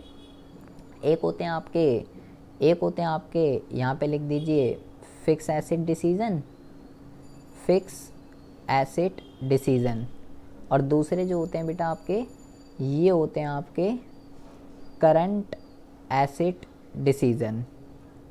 एक होते हैं बेटा फिक्स एसिड डिसीज़न, एक होते हैं current acid decision. Fix acid decision कौन से होंगे बेटा? फिक्स एसिड डिसीज़न वो होंगे, यहाँ पे मैं लिख देता हूँ चाहे कि कौन सी मशीन लेनी चाहिए, कौन सी मशीन लेनी चाहिए, कौन सी नहीं। भाई आपके पास पैसे हैं, आपको मशीन लेनी है, ठीक है, आपके पास 10 लाख रुपए हैं, आपको एक मशीन ख़रीदनी है। आपके पास ए मशीन भी है, आपके पास बी मशीन भी है, आपके पास सी मशीन भी है। आपको ये देखना है मैं ये 10 लाख रुपए कौन सी मशीन में लगाऊं, ए मशीन में लगाऊं, बी मशीन में लगाऊं, सी मशीन में लगाऊं। हर मशीन का अपना अपना क्राइटेरिया होगा, अपने अपने फ़ायदे, अपने अपने नुकसान होंगे। आप उसको एनालाइज़ कीजिए किसकी कितनी एफिशिएंसी है, कौन कितने टाइम में कितनी प्रोडक्शन देगी। देखो आप कौन सी बढ़िया मशीन है, आपने सबको एनालाइज़ किया, आपको लगा ए मशीन बढ़िया है, मुझे इस 10 लाख है, तीनों 10 लाख रुपए की, ये भी तीनों 10 लाख रुपए की हैं। लेकिन सबके अपने अपने फीचर्स हैं। जैसे भाई फ़ोन होते हैं, 20,000 में के लिए की फ़ोन थोड़ी ना आता, लाखों फ़ोन आते हैं, लेकिन सबके फीचर्स अलग अलग होते हैं ना। आप सबको देखते हो, सबका कैमरा, सबके रैम रोम सबको करके तब लगते हो कि भाई ये फ़ोन बढ़िया है, ये लूँगा मैं। तो ऐसे बेटा उसको भी देखना पड़ता है कि भाई ये मशीन बढ़िया है, ये बढ़िया। आपने सबको एनालाइज़ किया, उसको लगा ये मशीन बढ़िया है तो उन्होंने 10 लाख रुपये में ये लगा दिया। तो ये जो डिसीज़न लिया गया है ये बेटा फिक्स एसेट डिसीज़न कहलाएगा, क्योंकि ये फिक्स एसेट से रिलेटेड है and it's also called capital budgeting decision. मतलब कि कैपिटल बजटिंग जो डिसीज़न होते हैं बेटा, कैपिटल बजटिंग जो डिसीज़न होते हैं बेटा वो फिक्स एसेट से रिलेटेड होते हैं, ठीक है, और इसी को ही फिक्स एसेट डिसीज़न भी कहते हैं। करंट एसेट से रिलेटेड जो डिसीज़न होते हैं बेटा, करंट एसेट कौन कौन से होते हैं? कैश होता है, बैंक होता है, स्टॉक होता है, स्टॉक को इन्वेंट्री भी कहते हैं बेटा, डेटर होते हैं, ये सब होते हैं बेटा करंट एसेट, ठीक है। तो कितनी लिक्विडिटी होनी चाहिए, कितनी लिक्विडिटी नहीं होनी चाहिए। लिक्विडिटी का मतलब बेटा एक ऑर्गेनाइजेशन के अंदर कितना कैश होना चाहिए, कितना नहीं होना चाहिए। ज़्यादा कैश भी हानिकारक है, कम कैश भी हानिकारक है, दोनों चीज़ें हानिकारक होती है। कितना स्टॉक होना चाहिए, कितना नहीं होना चाहिए, स्टॉक ज़्यादा ना पड़ जाए, स्टॉक कम ना रह जाए, कितने डेटर होने चाहिए, कितने नहीं होने चाहिए, क्या पॉलिसी फॉर्मुलेट करनी है, क्या नहीं करनी है। ये जो सारे के सारे डिसीज़न होते हैं बेटा, ये आपके बेटा करंट एसेट से रिलेटेड डिसीज़न होते हैं। तो और इन दोनों का डिसीजन, फिक्स एसेट और करंट एसेट, इन दोनों से रिलेटेड जो डिसीजन होते हैं वो बेटा क्या कहलाते हैं, इन्वेस्टमेंट डिसीजन कहलाते हैं। And fix asset decision also called capital budgeting decision. ये बेटा सेपरेट एग्जाम में आता है, इसको आप बहुत ही अच्छे से पढ़ के जाइएगा, ये ध्यान रखना है आपको। फिर कह रहा है कि इम्पोर्टेंस और scope of capital budgeting decision या इन्वेस्टमेंट डिसीजन। अच्छा देखेंगे बहुत ही ज़्यादा ध्यान से, किसकी इम्पोर्टेंस बता रहा है बेटा, importance and role of capital budgeting decision, मतलब कौन से, मोस्टली जो फिक्स एसेट से रिलेटेड है, या इन्वेस्टमेंट डिसीजन की भी इम्पोर्टेंस कह सकता है। देखो क्योंकि बेटा क्यों रिलेटेड है ये इनकी इम्पोर्टेंस क्या है। सबसे पहले कह रहा है लॉन्ग टर्म ग्रोथ। बेटा जो कैपिटल बजटिंग है वो किससे रिलेटेड है, फिक्स एसेट से रिलेटेड है। The capital budgeting decision affect the long term growth of the company as fund invest in long term asset bring return in future and future prospectus and growth of the company depend upon this decision. बेटा आपने 10 लाख रुपए की machine है, आपने एक बारी 10 लाख रुपए अगर सी मशीन में लगा दिए तो बेटा अब वो मशीन खरीद लिया आपने, अब वो मशीन 10 साल तक चलेगी, आपको उसी से काम करना है। तो बेटा ये डिसीजन बहुत ही ज़्यादा आपके लिए मायने रखता है, ये 10 लाख रुपए कहाँ लगाने हैं आपको, क्योंकि एक बारी अगर गलत मशीन ले ली तो उसका भुगतान आपको फ्यूचर के अंदर फिर करना पड़ेगा, अगर गलत मशीन पल्ले पड़ गई तो आपकी ऑर्गेनाइजेशन, आपकी कंपनी की जो ग्रोथ है वो किस पे डिपेंड करती है, कैपिटल बजटिंग के ऊपर डिपेंड करती है। क्योंकि बेटा एक बारी गलत डिसीज़न ले लिया, एक बारी गलत मशीन आ गई तो उसका जो है बहुत ही ज़्यादा नुकसान हो सकता है। और दूसरी दिक्कत क्या है, जो बेटा ये जो फिक्स एसेट होते हैं ये बेटा कोई ये 10-20 हज़ार रुपये की चीज़ नहीं है। 10 लाख रुपए की मशीन खरीदी आपने तो लार्ज अमाउंट ऑफ फंड जो है यहाँ पे इन्वॉल्व होता है। तो जो भी डिसीजन लेने हैं बेटा वो बहुत ही सोच समझ के लेने पड़ते हैं। 10-20 हज़ार रुपये की होती तो चल गलत मशीन आ गई दूसरी भी उठा लाते। अब 10 लाख रुपये आपने सोचो, पहली बात तो कहाँ कहाँ से कलेक्ट करे होंगे, आपके पास नहीं होंगे। और अगर बेटा गलत आ गई, मान लीजिए आपने ये 10 लाख रुपए उधार में लिए हैं और मशीन ही गलत आ गई, तो बेटा जिससे उधार लिए उसको भी देना है, उसको इंटरेस्ट भी देना है, और मशीन गलत आ गई, प्रोडक्शन रुक जाएगी, फर्म को सबको नुकसान होगा। तो बहुत ज़्यादा सोचो कहाँ से कहाँ हो जाएगा। Investment in long term project और buying a fix asset involving huge amount of fund, if wrong proposal is selected it may result in wastage of huge amount of fund. That is why capital budgeting decisions are taken after considering various factor and planning. क्योंकि बेटा fix asset के अंदर एक बहुत ही बड़ा amount लगता है, या कैपिटल बजटिंग के अंदर बहुत ही बड़ा अमाउंट लगता है कैपिटल बजटिंग डिसीजन के अंदर। तो अगर एक बारी प्रपोजल गलत हो गया, एक बारी गलत डिसीजन ले लिया तो बहुत ही ज़्यादा नुकसान हो जाएगा। इस वजह से ये डिसीज़न लेते टाइम, फिक्स एसेट से रिलेटेड जितने भी डिसीज़न हैं, ये डिसीज़न लेते टाइम सारे के सारे फैक्टर्स को, सारी की सारी प्लानिंग करके ये डिसीज़न लिए जाते हैं। ऐसे ही नहीं अंधाधुन हवा में, अबे हाँ ठीक है ये मशीन खरीद लिया, अबे ये भी बढ़िया लग रही है, ये भी बढ़िया, नहीं ऐसा नहीं बेटा। रिस्क इन्वॉल्व होता है इनके अंदर। The fix capital decision involve huge fund, क्योंकि बेटा ज़्यादा पैसा है तो रिस्क है बहुत ही ज़्यादा, and also big risk because the return comes in long run and the company has to bear the risk of a long period of time till the return start coming. बेटा जो machine खरीदी है फिर उसी से सारा काम धंधा चालू होगा और फिर वही बेच के वही आपको रिवेन्यू जनरेट होगा, प्रॉफिट कमाओगे। लॉन्ग रन के अंदर जो मशीन आपने खरीदी है उसी से तो काम धंधा चालू करोगे, वही फिर प्रोडक्ट बनाएगी, वही बेचोगे, फिर जाके प्रॉफिट होगा। तो लॉन्ग रन के अंदर प्रॉफिट होगा या नहीं होगा ये किसके ऊपर डिपेंड करता है, आपके इस डिसीज़न के ऊपर डिपेंड करता है। और इरिवर्सिबल डिसीजन, मतलब कि एक होती है बेटा रिवर्सिबल, एक होता है इरिवर्सिबल। रिवर्सिबल का मतलब क्या होता है, चल गलत आ गई दूसरी मशीन ले आऊँगा, कोई दिक्कत वाली बात नहीं है, वो होता है रिवर्सिबल। लेकिन ये है इरिवर्सिबल, एक बारी अगर गलत आ गई तो 10 लाख रुपए, अब तुमने पहले ही 10 लाख रुपए उधार में लिए थे किसी से, अब अगर मशीन गलत आ गई तो अब बेटा आप ये नहीं कह सकते मैं दूसरी मशीन ले आऊँगा, अब तो आ गई, अब जो करना है इसी मशीन से करना है, क्योंकि इस पर बहुत ही बड़ा अमाउंट जो है वो इन्वेस्ट होता है, इसलिए बेटा ये इरिवर्सिबल होता है।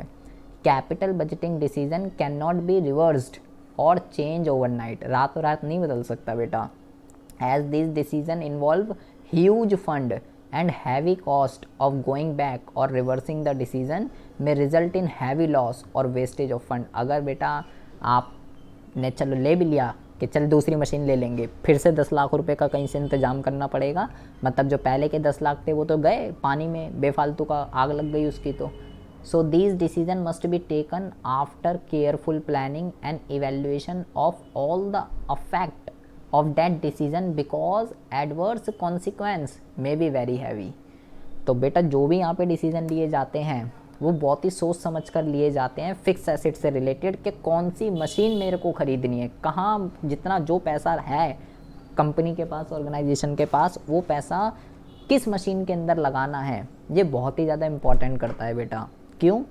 क्योंकि बेटा इसी से कंपनी की लॉन्ग टर्म ग्रोथ डिपेंड करती है, बहुत ही ज़्यादा पैसा लगता है, रिस्क इसके अंदर है। और ये जो डिसीज़न है बेटा, ये जो 2 पॉइंट है ना, ये दोनों ये बहुत ही ज़्यादा खतरनाक है। एक तो इसमें ज़्यादा पैसा लगता है, और दूसरा एक बार ही अगर गलत ले लिया तो मैं उसको दोबारा से ठीक नहीं कर सकता उस डिसीज़न को, जिसकी वजह से इस डिसीज़न को बहुत ही सोच समझ के लेना पड़ता है।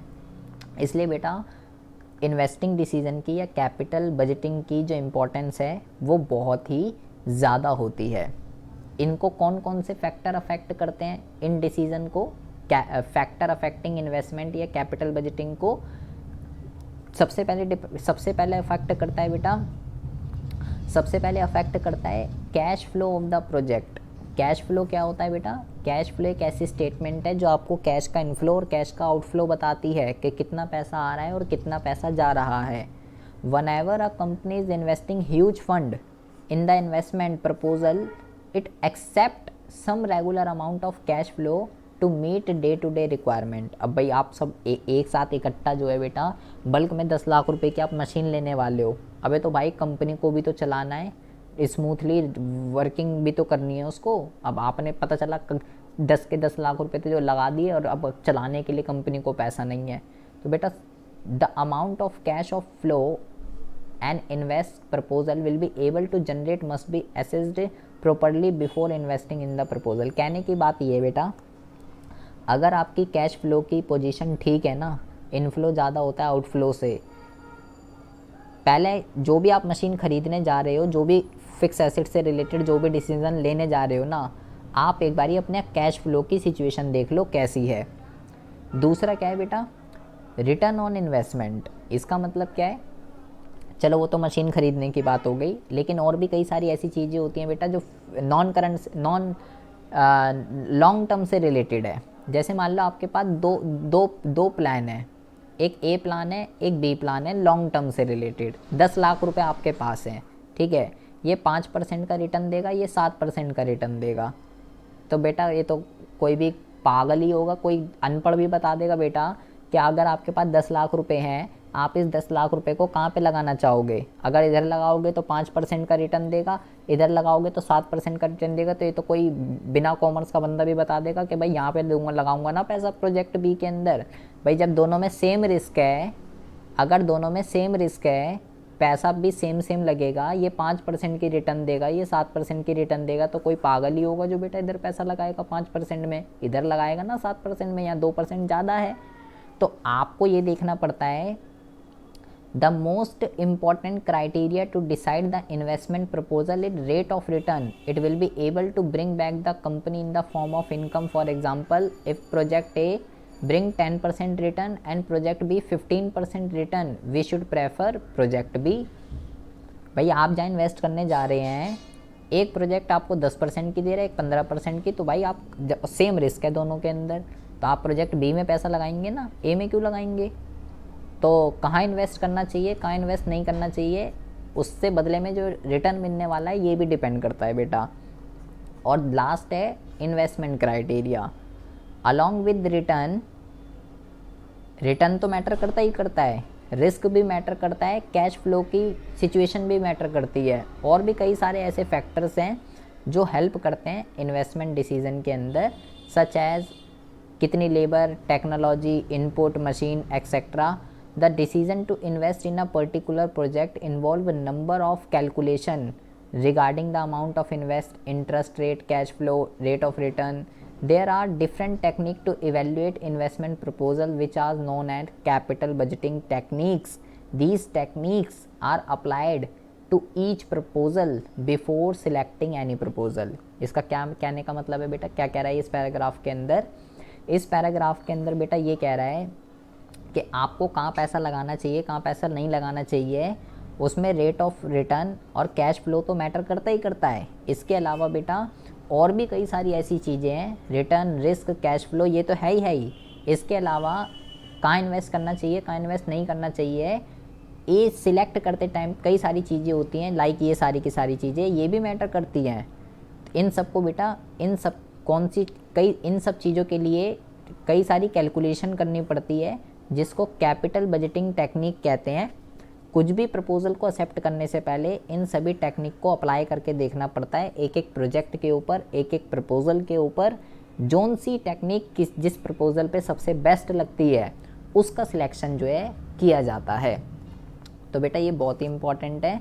ये वाला टॉपिक ये एग्ज़ाम में आता है। जो 3 डिसीजन है बेटा, उसको कौन कौन से फैक्टर अफेक्ट करते हैं, उनको कौन कौन से फैक्टर अफेक्ट करते हैं, ये आता है एग्ज़ाम में। या बेटा कैपिटल बजटिंग की क्या इंपॉर्टेंस होती है, ये आता है एग्ज़ाम के अंदर। तो ये 3 हो गए। The finance manager must compare all the available alternative very carefully, then only decide where to invest the most scare resources of the firm, that is finance. तो जो फाइनेंस मैनेजर होता है बेटा, उसको क्या करना पड़ता है, एक एक ऑल्टरनेटिव को, एक एक ऑप्शन को केयरफुली सबको एनालाइज करना पड़ता है, तब जाके जो उसका जो एक लिमिटेड रिसोर्स है, जो कि पैसा है, उसको कहाँ इन्वेस्ट करना चाहिए, कहाँ नहीं, ये डिसीज़न जो है वो बेटा यहाँ पे लेता है। तो ये जो था बेटा, ये था आपका पूरा का पूरा क्या कहते हैं, इन्वेस्टिंग डिसीज़न। इतनी बात समझ में आ रही है या ऊपर से जा रही है? दूसरा जो डिसीज़न है बेटा, ये है फाइनेंसिंग डिसीज़न। वो था इन्वेस्ट के पैसा कहाँ लगाना चाहिए, ये है फाइनेंसिंग डिसीज़न।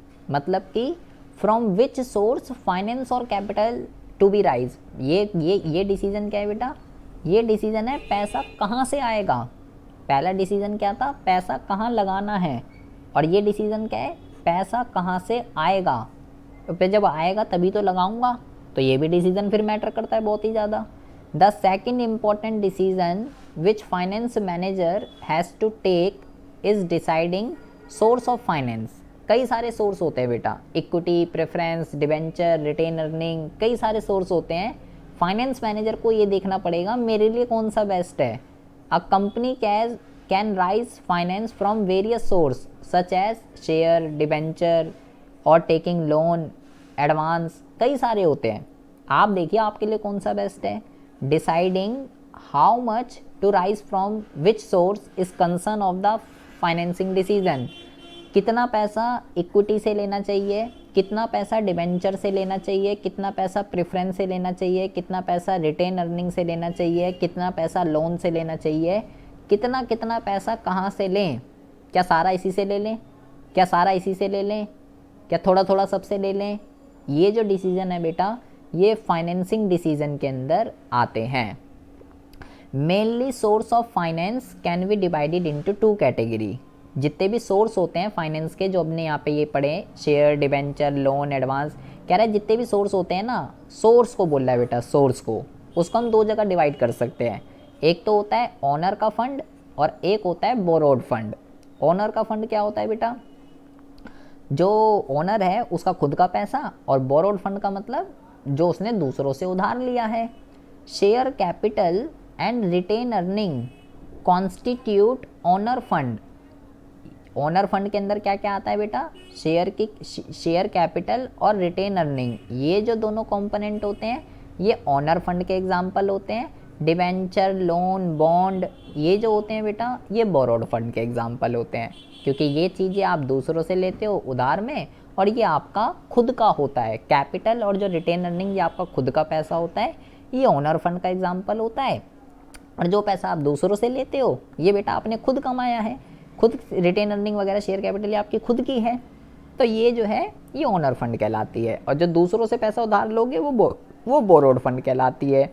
तो क्या लिखा हुआ है, the main concern of finance manager is to divide how much to raise from owner fund and how much to raise from borrowed fund. कितना पैसा ओनर फंड से लेना चाहिए और कितना पैसा बोरोड फंड से लेना चाहिए, ये जो डिसीजन है बेटा, ये डिसीजन फाइनेंसिंग डिसीजन जो है कहलाता है। While taking this decision, the finance manager compare the advantage and disadvantage of different source of finance। तो कितना पैसा किससे लेना चाहिए, किससे नहीं लेना चाहिए, फाइनेंस मैनेजर को क्या करना चाहिए, हर एक सोर्सेस की एडवांटेज और डिसएडवांटेज को एनालाइज करना चाहिए। हर सबके बेटा अपने अपने फ़ायदे होते हैं, अपने अपने नुकसान होते हैं, अभी हम पढ़ेंगे आगे। The borrowed fund have to be paid back and involve the some degree of risk. अगर बेटा आप दूसरों से पैसा लोगे तो वो पैसा वापस भी करना है, रिस्क है उसके अंदर, अगर नहीं हुआ तो दिक्कत हो जाएगी। लेकिन जो ओनर फंड होता है, there is no fix commitment of repayment and there is no risk. और जो खुद का पैसा होता है वो वापस नहीं देना, तो उसमें कोई रिस्क भी नहीं है। But finance manager prefer a mix of both type. तो फाइनेंस मैनेजर क्या करता है, इन दोनों का एक कॉम्बिनेशन, एक मिक्सचर कि इतना पैसा ओनर फंड से और इतना पैसा बोरोड फंड से लूँगा, एक मिक्सचर बनाता है दोनों का। Under financing decision, finance manager fix a ratio of owner fund and borrow fund in their capital structure of a company. तो वो फाइनेंस मैनेजर क्या करता है, जो कंपनी का जो कैपिटल स्ट्रक्चर है, कितना उसके अंदर ओनर का फंड होना चाहिए, कितना उसके अंदर बोरोड फंड होना चाहिए, इन दोनों की रेशो डिसाइड करता है। क्योंकि हमने यहाँ पे क्या पढ़ा, एक फिक्स जो है, फिक्स नेचर, एक फिक्स वो बनाता है, एक फिक्स डिसीजन लेता है कि कितना कितना पैसा कहाँ से लिया जाएगा। तो ये डिसीजन लेते टाइम कई सारे फैक्टर हैं बेटा जो इसके ऊपर डिपेंड करते हैं। बेटा बहुत इंपॉर्टेंट है, यही आएगा एग्ज़ाम के अंदर। 3 डिसीजन है बेटा, तीनों डिसीजन को कौन कौन से फैक्टर अफेक्ट करते हैं, 3 में से एक कंपलसरी है। या तो बेटा कैपिटल बजटिंग की इंपॉर्टेंस क्या होती है, या तो वो आएगा, बस और कुछ नहीं आएगा एग्ज़ाम के अंदर। तो ये डिसीजन लेते टाइम कौन कौन से फैक्टर अफेक्ट होते हैं, देखिए क्या कह रहे हैं। 3 डिसीजन है, इन्वेस्टिंग, फाइनेंसिंग और डिविडेंड।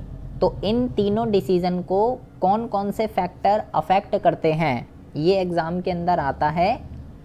या तो कैपिटल बजटिंग की इंपॉर्टेंस क्या होती है, ये आता है, और कुछ नहीं आता इसमें एग्ज़ाम में। देखिए तो पहला क्या है, cost.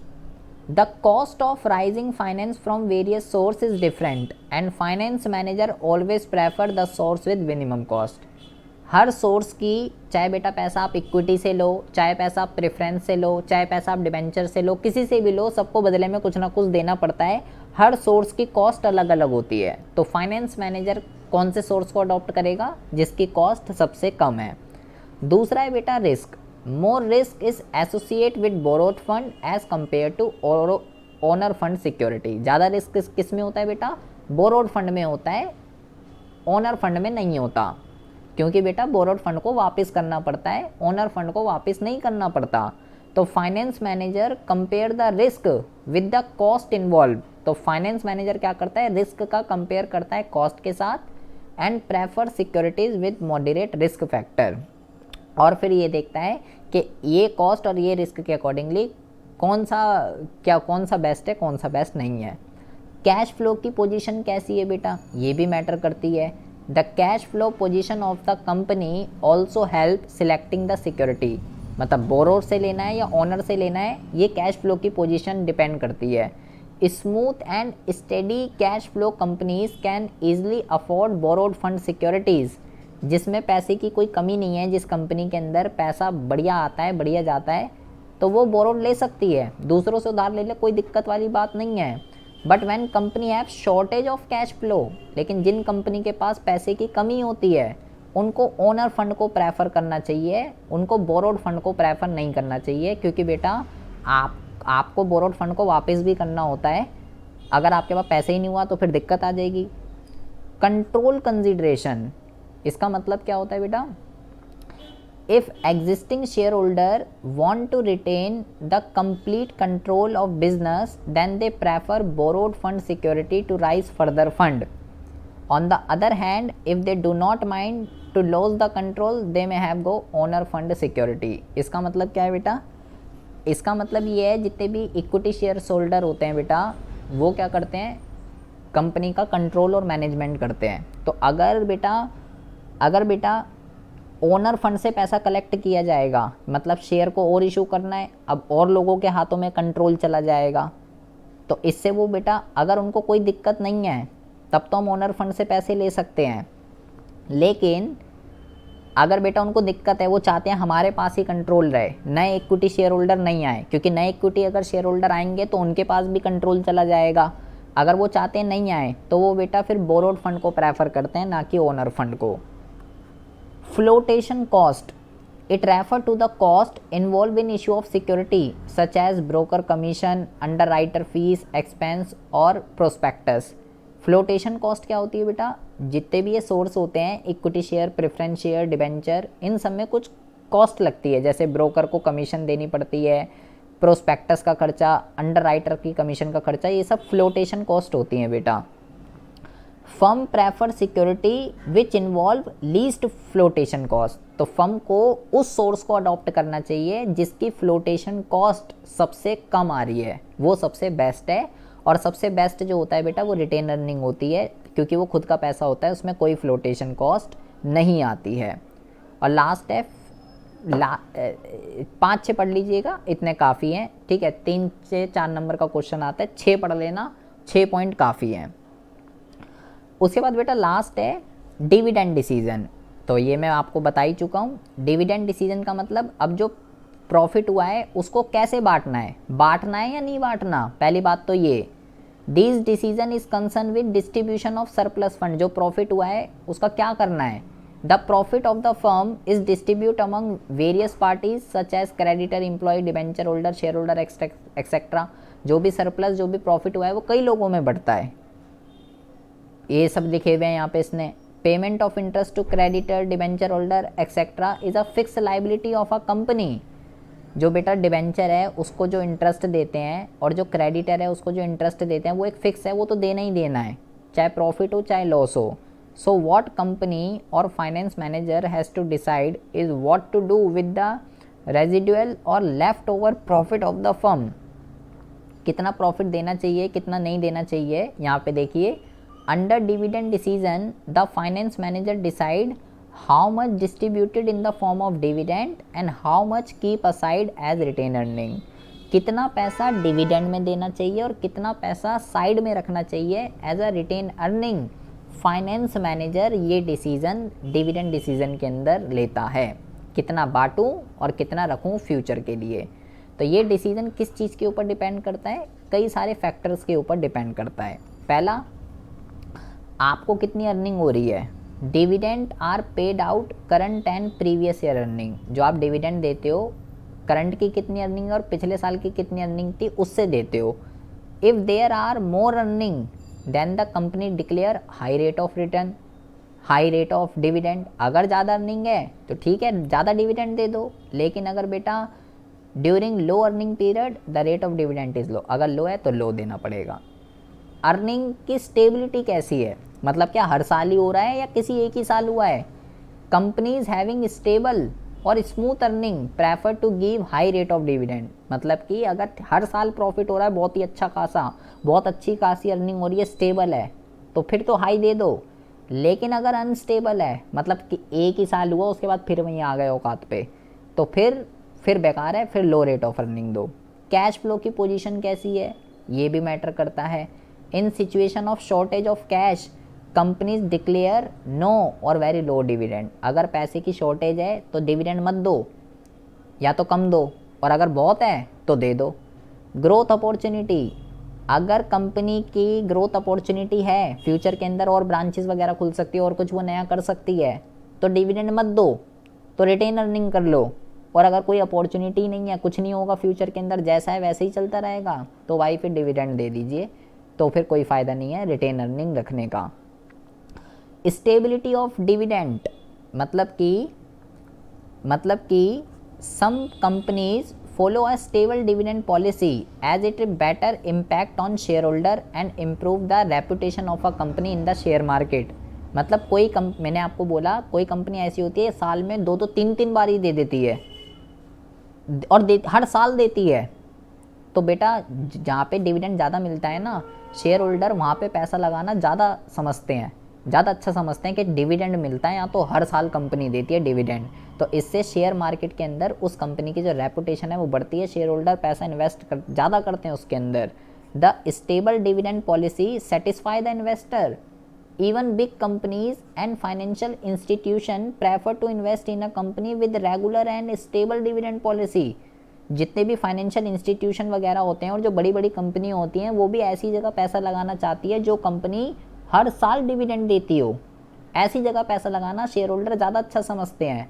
The increase in dividend is made only when there is a confidence of a company that their earning potential is gone up and not just earning of the current year are increase.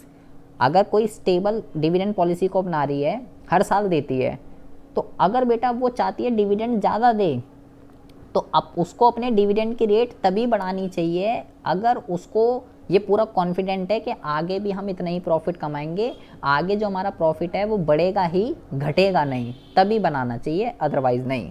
तो यहाँ से भी आप 5-6 point पढ़ सकते हो, ज़्यादा आपको जो है बेटा नहीं पढ़ने हैं, ठीक है। और 1-2 और पढ़ लेना इसमें से, ये इसमें से एक पढ़ लेना, बस इतना काफ़ी है, ठीक है। और ये भी ये कोई सा भी एक पढ़ लेना यहाँ से, जैसे मान लो ये पढ़ लेना, स्टॉक मार्केट का रिएक्शन कैसा है। मतलब कि the declaration of dividend has impact on stock market as increase in dividend is taken a good news in the stock market and price of security rise. जब कोई कंपनी बेटा dividend घोषित करती है कि डिविडेंड दूंगी, तो ये स्टॉक मार्केट के अंदर अच्छी सिचुएशन होती है, इससे सिक्योरिटी के प्राइस बढ़ जाते हैं, शेयर होल्डर उसमें पैसे इन्वेस्ट करते हैं। Whereas a decrease in the dividend may have negative impact on the share price in the stock market. और अगर बेटा कोई कंपनी पहले डिविडेंड देती थी, अब उसने मना कर दिया या कम रेट से डिविडेंड दिया, तो इससे स्टॉक मार्केट के अंदर नेगेटिव इम्पैक्ट पड़ता है, उसके शेयर के प्राइस घट जाते हैं। तो ये भी कई सारे so possible impact of dividend policy in the equity share holder price affect the dividend decision. तो बेटा क्या करना है क्या नहीं करना, कैसे देना है नहीं देना, ज़्यादा देना है कम देना है, ये सब जो है कई सारे फैक्टर्स हैं जो डिपेंड करते हैं क्या करना है क्या नहीं करना। 11 दे रखे हैं बेटा, इसके अंदर आपको 11 दे रखे हैं, लेकिन 6 पढ़ने हैं सिर्फ, और नहीं पढ़ने बेटा, सिर्फ 6 और नहीं पढ़ने।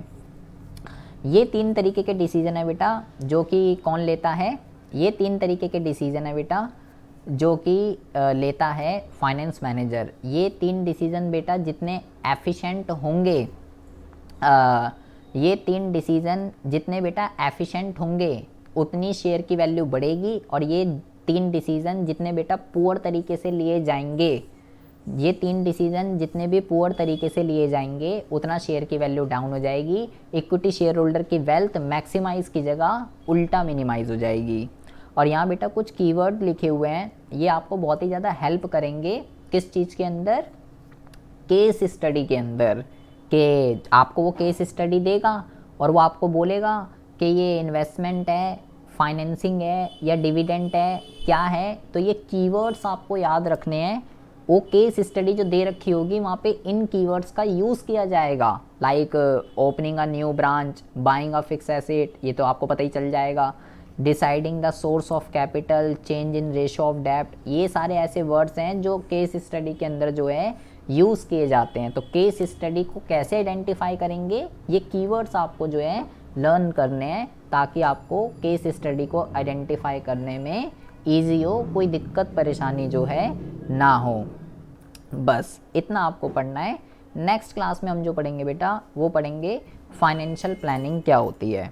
आज आपने जो पढ़ा है ये पढ़ा है फाइनेंशियल मैनेजमेंट क्या होता है, फाइनेंशियल मैनेजमेंट क्यों करना चाहिए, उसकी इम्पोर्टेंस क्या है, फाइनेंशियल मैनेजमेंट का ऑब्जेक्ट क्या होता है, और 3 तरीके के जो डिसीज़न होते हैं जो फाइनेंस मैनेजर लेता है, इन्वेस्टिंग, फाइनेंसिंग और डिविडेंड, ये तीनों डिसीज़न क्या होते हैं और इन तीनों डिसीज़न को कौन कौन से फैक्टर अफेक्ट करते हैं, कैपिटल बजटिंग क्या होती है, उसकी क्या इंपॉर्टेंस होती है। बस ये आपको पढ़ना है। क्वेश्चन एग्जाम में क्या आएगा, 2 क्वेश्चन बनते हैं बेटा जितना आज हमने पढ़ा है। तीनों जो डिसीजन पढ़े हैं उस 3 में से एक कंपलसरी है कि इसको कौन सा फैक्टर अफेक्ट करता है या कैपिटल बजटिंग की इम्पोर्टेंस क्या होती है। ये आएगा एग्जाम में कंपलसरी है, अभी तक हमने जितना